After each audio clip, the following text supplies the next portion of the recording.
Hi everyone. Today we are going to look at iterators and generators. But before we begin, I think it's important to let me just jump right in. File new project. We're going to do a simple console application, right? So if I come here, head over to C sharp. C sharp. Let's see. I think for this, nah. Let me just pick a regular. Okay, let me pick a .NET Core console app just because .NET Core is the more recent framework. Okay, so I'll have to select where I want to store it. I can pick. Let's pick temporary. Let's create one where we will just call the name of the project iterators and generators. Okay, and that will create a simple .NET Core project. The difference between the .NET Core and the regular console app really is just the, it's just that this one is cross-platform, so you could still run your applications the same way, your console apps and all.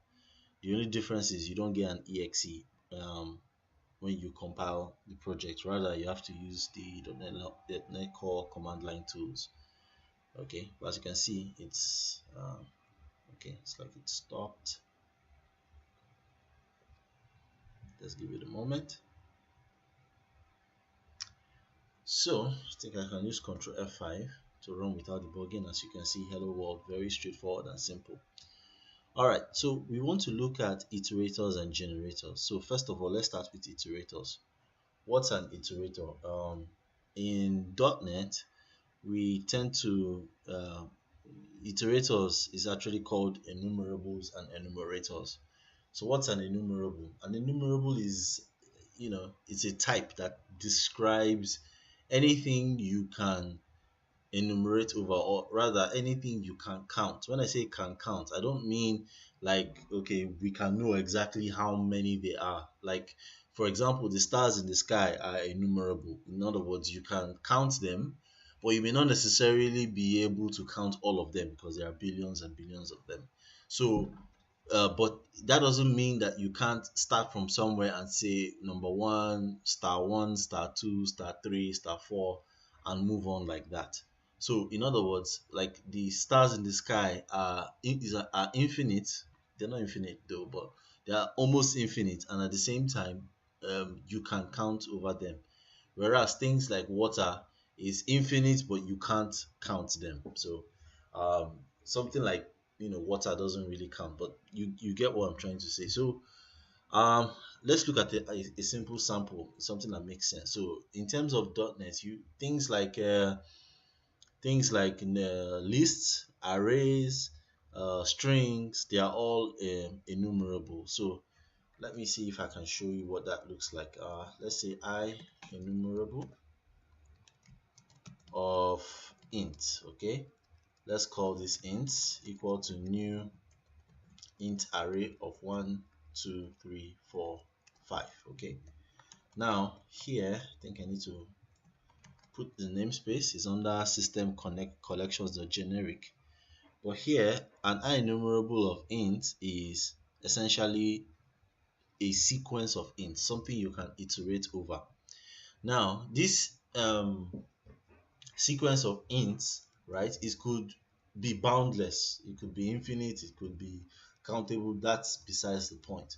But let's see how we would iterate over this. So first of all, when you have an IEnumerable like this, you have to get the iterator. The iterator would be the equivalent of a pointer in a PowerPoint presentation. So a PowerPoint presentation is like a sequence of slides, and then there is a pointer that allows you to go to the next slide, to the next slide, to the previous slide, and access the current slide, or maybe the number of the current slide, something like that. So you can think of the iterator as the pointer for the slides, which is the enumerable. Okay, so let's see what that looks like. So this is IEnumerator of int is, let's call this enumerator, equals to int.getEnumerator. So this gives you the enumerator. In other words, this object that you're looking at that we're calling enumerator will be the equivalent of pointing the slides. So let's just do something simple. Let's say enumerator dot current. Okay. Let's console.log this, console.writeLine, enumerator dot current, just to see what will happen. So when I run this, oops, it has stopped working, and that is by design. So as you can see, it's not working because we haven't tried to move the enumerator and we are automatically trying to get the current value, so it's failing. Okay, so to fix this, we could just say enumerator dot move next. Okay, and let's see, it returns a boolean.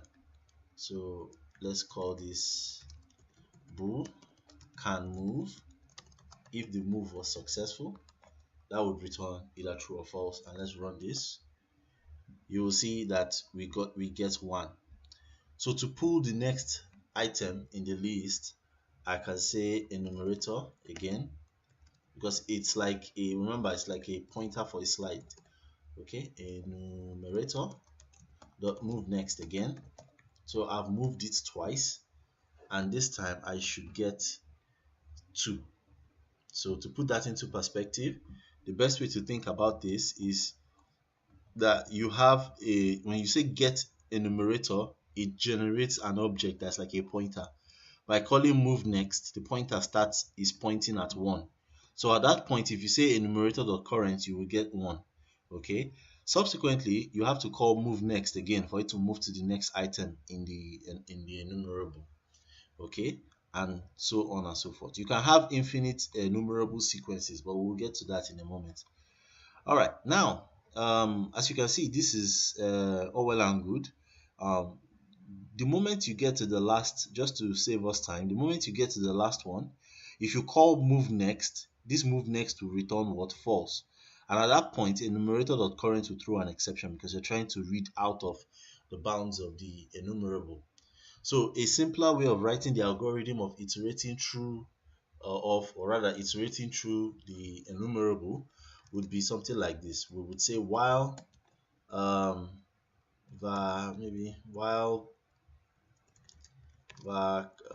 okay, let's change this to, let's put this here. Okay, no, this is supposed to be a boolean expression, so let's leave this out of the way. But we'll say while enumerator.move next, since it's going to return true or false, right? We want to just display the current enumeration. Okay, so this is a very simple loop. With a while loop, we just call the move next. If it returns true, we go ahead and extract the current value. Otherwise, we skip it if move next returns false. So when I run this with Control F5, as you can see, it's showing me 1, 2, 3, 4, 5, which is exactly what I want. So as you'd imagine, there is a short form because IEnumerables are so common in .NET, and this whole pattern of extracting the current value is very common. There is a shorthand for this, and the shorthand for this is the for each statement. Okay, so the for each statement, so let's come here and say number equal to enumerator.current. Let's extract this as a variable. Okay, and we can just come here console.writeLine number. A short form of this would be to say for each var number in ints, which is the enumerable. I can just come here straight away and say console.writeLine. Okay, and I can just write the number. Very straightforward, very simple. All right, now one other thing that I would like to also explain is that the actual implementation of for each, if you look, you can see that the enumerator implements IDisposable, which means that it would essentially do something similar to this using enumerator. So essentially you have something like this. Using this, we can now put this entire block inside. Okay, so this is actually more accurate to what gets generated by the for each. In other words, once the for each is done, it will call dispose on the enumerator. The reason this is used is because your enumerable may be enumerating over something that could be disposed, like a file, right? So it could be enumerating over database records, or things that it would need to dispose of the connection when it's done. That's part of the reason why the enumerator implements the IDisposable. If you, in case you're not used to the using statement, it's actually short form of doing this. This is the longer form of it. Okay, it's a deterministic way of closing resources, of this, of um, you know cleaning up resources essentially after you're done using them. So let's cut this out. This is essentially what a using statement is. Let's remove this, and extracting the full thing just so that you can see. Let's set this to null. Enumerator. Okay, and finally,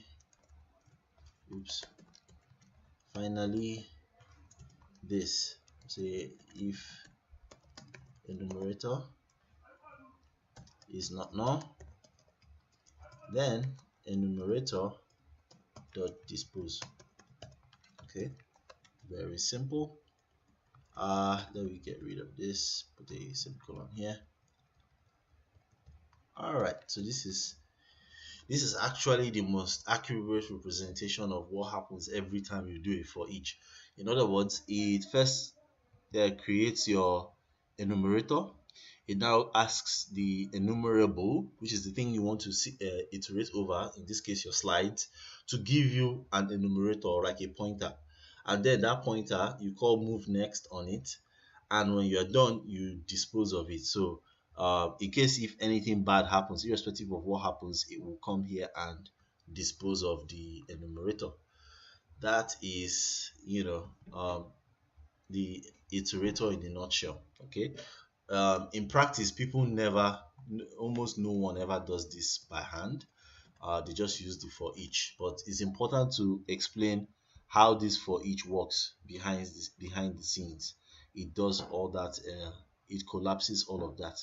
So now that we know this, now that we know that every time we for each over and IEnumerable, it gets an iterator, and just calls move next over the sequence, and now then calls the body of the method. This is essentially what a iterator is, something that can consume a sequence. Okay, consumer, it's a consumer. In other words, it's extracting out information from this sequence and doing stuff with it. Okay, now let's say, for example, I came here, created a main method, right, that just returns the IEnumerable of int, and I could say get int, right, and I would just come here and replace this entire method. In fact, I could just cut this, paste this here, return int, and then let's see, call get int here. Okay, it's expecting this to be static because you can't call an instance method from a static method. All right, so now that I've made it static, as you can see, this would give you the exact same result, no difference. But what I've essentially done is I've extracted out the concept of producing the IEnumerable out into its own method. Okay, now technically speaking, what we've just done is this function getInt can be seen of as a generator. So that's where we are now. We've talked about iterators. Iterators are just consuming sequences of anything. It could be a sequence of string, it could be a sequence of int, it could be a sequence of whatever. But that is what it's doing, is consuming. And the way it's consuming is that it keeps asking the producer, move next, move next, move next. Move next is like, take me to the next one, take me to the next one. So that's a consumer. Whereas the producer is just the get in. So in this particular case, it's just returning the int straight away, and it knows how many, it knows how many elements are in the sequence up front. Now Now that I've explained this, let's move on to generators. Now, a generator is something that returns an IEnumerable or generates an IEnumerable, like this getInt method, right? Now, another way we could write this is to use a special keyword in C# called yield return, and I'll explain what that does. So first of all, let's see if we can generate this same sequence using a yield return rather than just creating an array up front, right? I'll just say yield return 1, yield return 2, yield return 3, and so on and so forth. So let me quickly do the rest. Yield return 4, yield return 5. Okay. Now I can remove this and I don't need to return the integer again. Now what's going on here? Pay very close attention to this method, right? So this yield return is returning the int that is inside the IEnumerable. It doesn't return the IEnumerable anymore. So but every time we call yield return, let's put a breakpoint here so we see what happens every time we call yield return.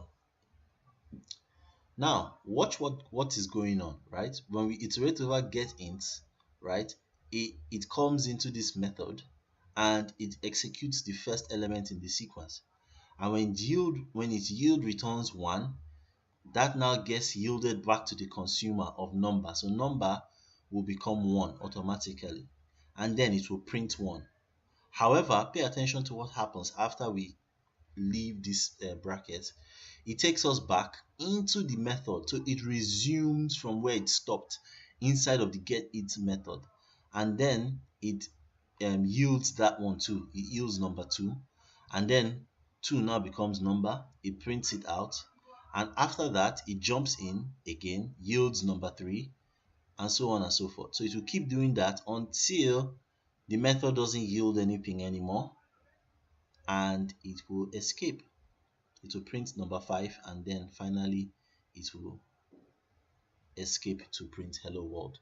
So this is a what you would call a generator function, because it keeps yielding or it keeps emitting integers. It has, one of the key requirements is that it has to return IEnumerable, and then it has to have at least one yield return in its body. Once that is done, there's a lot of compiler magic that happens behind the scenes, but ultimately all it's doing is generating an iterator is generating an iterator and generating an enumerable, such that by the time this guy says get iterator, it gets a kind of object that once it calls move next, it would execute the next element in the sequence. All right, now this now brings us to an important point. What if I wanted to halt the returning of the if I wanted to halt the generation? I can use yield break. Okay, so let's see what that looks like with yield break. When I run this, you will see that it just ran 1 2 3 and it stopped. Okay, so yield break tells the, as you can see, it's telling me unreachable code detected. Yield break tells the generator to stop returning values. Okay, and again, just the same way, there's nothing special about this sequence in which I yield in which I did the yield return. I could put 5 here, I could put 3 at the end. It's exactly the same thing. There's no difference. So if I run this, you will see it's out of order 1 5 2 4 3. All right, now that I've explained this, a simpler way of writing this, of course, would be to just say for each. This is for each again, but let me just use something simpler. For int I equal to 0, I less than 5, I less than 6, I plus plus, and here I would say yield return I. Okay, and in this case, when I run it, I should get 1 2 3 4 5, 0 to 5. Very straightforward, very simple. That's all there is to iterators and generators. So I hope this was useful, because this is essentially the key component in creating, that is used to design LINQ. Okay, so let's do a simple example. Let's implement a where clause. let's say I have a sequence of ints. um let's leave this get ints, but let's assume I wanted to implement where function, right? Because if you remember, if we say get ints, if we are using LINQ, we can come here and do a where. So let me quickly using system.link where I goes to I less than 10 or something, right? Dot count or something, console.writeLine, just to, I should get 6, correct? So I'm getting 6 back and so on. So let's implement something like this using what we've found out about yield return. Also building on the last lesson that was teaching about lambdas and delegates. So how would we do that? Well, let's come here, create a method called, let's make it static. We were expecting an IEnumerable back of ints, for example, and we would say where, that's the name of the function. But this where is going to take 2 parameters. First, it's going to first take an existing IEnumerable of ints. Let's call this source, and it's going to take a func that takes an int and returns a boolean. We can call this our predicate, right? So quite simply, it's as simple as saying for each var item in, or let's say number in source, we'll say if we invoke the predicate, and then by invoking the predicate we pass it the particular number, and if that's true, then we yield return the number. Otherwise, we don't do anything, and it skips yielding it until it can find something that would give us essentially what we want. So to test this out, so if I say where get ints, and now I cannot specify the lambda here. So this say I goes to I percentage equal to 2 is equal to 0. So if I is divisible by 2, let's go ahead and call this a new sequence. Let's call this numbers, and then let's iterate over these numbers now. For var numbers in, number in numbers, let's do console.writeLine, and then we print out the number. Okay, once we do this, you will see that we get only 0, 2, and 4, because those are the only ones that satisfy this condition. Okay, a better way of doing this too would be to put a breakpoint here, just to show you what is going on behind the scenes. We run this, and then it starts from here, from get ints. We step through. Let me make this. We step through. It yields 1. That goes out to the where, which is the outer. Remember, the where function. The where function is the one that is housing the get ints. So this one would go get number 1. It will call number 1 on the predicate. Is 1 divisible by 2? No, it's not. It will skip it. Let's see, number. Okay, 0 is, so it's 0 we're starting from, sorry. It yields 0 and it prints 0. Then when it moves to the next one, okay, as you can see, it resumes. It yields number 1. It checks, invokes the predicate with number 1. That returns false. It skips it, moves on to the next. It calls the move next of the get ints again. So that returns the next item on the list, which is 2. Again, it invokes it with the predicate. Is 2 divisible by 2? That is correct. It will yield 2 out of the sequence, and then it will do that until it gets to 5. I think 5 would be the last one, and 5 doesn't count, so it will not print 5.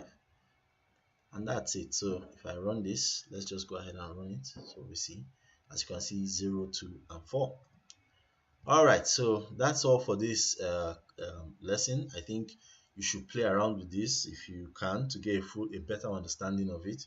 You can come up with your own, creative examples. It's fine. At least that will help you get an intuitive grasp of what yield return does. And again, It's a way of generating sequences. Okay, remember, just the same way we used ints here, you could use whatever you want. It could be strings, it could be objects, it could be people, it could be records, whatever you want. This same thing applies. So I hope this video was helpful. Stay tuned for my next video. Bye. Peace.